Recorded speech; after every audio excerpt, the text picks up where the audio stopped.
I'd like to start with a new approach to introducing the ideas of the program. And the first thing I'd like to do is give you a history of how this program came to be. In somewhere around between 91 and 93, I became progressively more disabled, emotionally overwrought, anxiety-ridden, fighting depression with alcohol, exhausting myself, working 2 jobs, trying to keep my real estate interests afloat. At around 1993, I realized no matter what I did, I couldn't do it. I also realized it was going to cost me my marriage, it was going to cost me my fortune, and I was no longer particularly young at age 53. In my own eyes, the best of all years I was going to have were behind me. And this progressively created an emotional, a spiritual drain. Then in 95, just before I was going to take my life privately in my bed in the morning one morning, a number of wonderful things happened that led to the beginning of my recovery. And when that started, I was a very typical guy that comes to AA with one exception. I was a maverick and I needed to know how everything worked, because I had been a scientist and I had studied Bible, I had studied psychiatry, and I probably didn't understand very much of anything from the Bible, as much as I at that time thought I did. And I understood enough about psychiatry to know that it didn't have the answers. That was the most important thing. It wasn't so much that I learned so much from it that was useful in my work today, even though I had thousands of hours of training in psychiatry.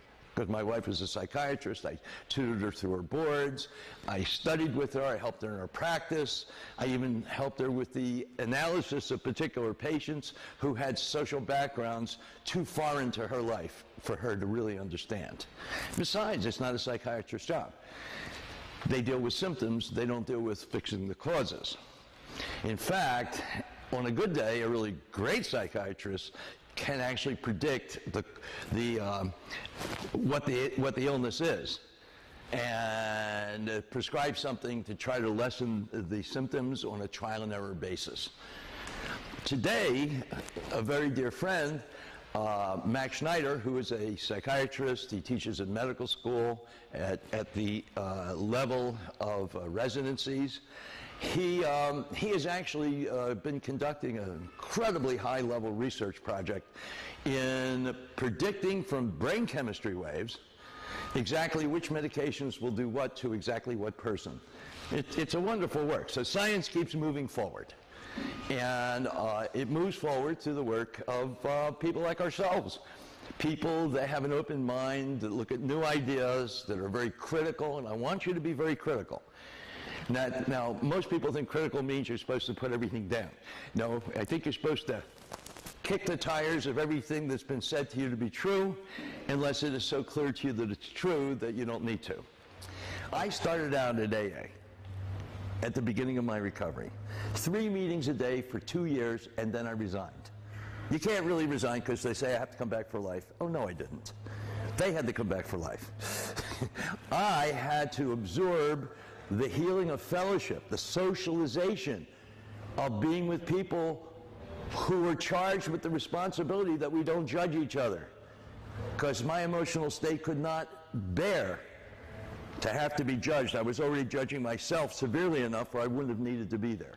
The reason fellowship is so important to people who are suffering the breakdowns of substance abuse and other addictions is because as we suffer in life, suffering meaning not merely going through pain, but losing the hope the pain will pass, that something will change and intervene in our favor, our world shrinks.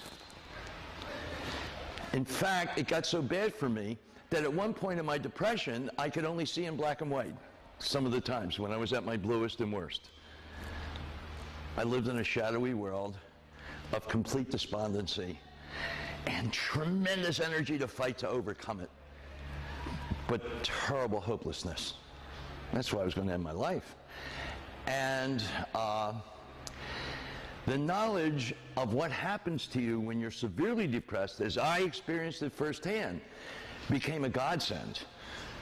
Between my studies of psychiatry, and I got in as much psychology as I could, but they don't teach much over at the American Psychiatric Association, which is where I studied a couple thousand hours.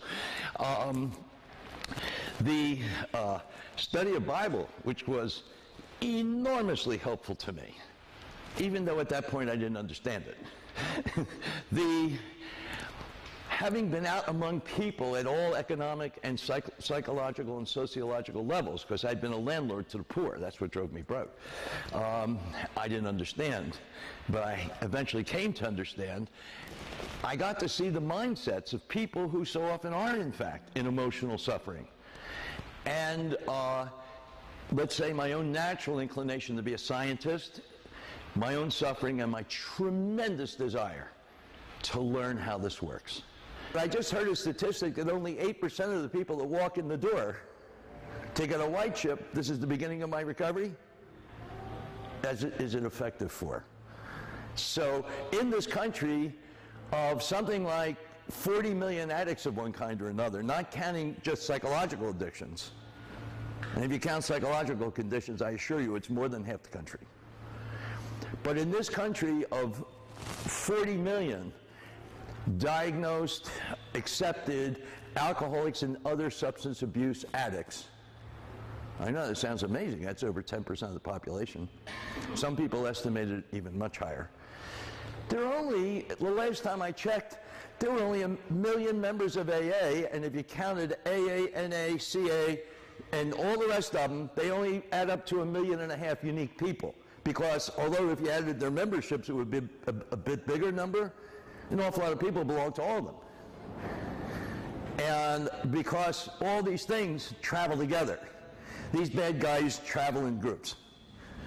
So yes, the fingerprints of a 12-step-like program are here, but it is so radically different that you might sense some resemblance, but you will not find a major overlap.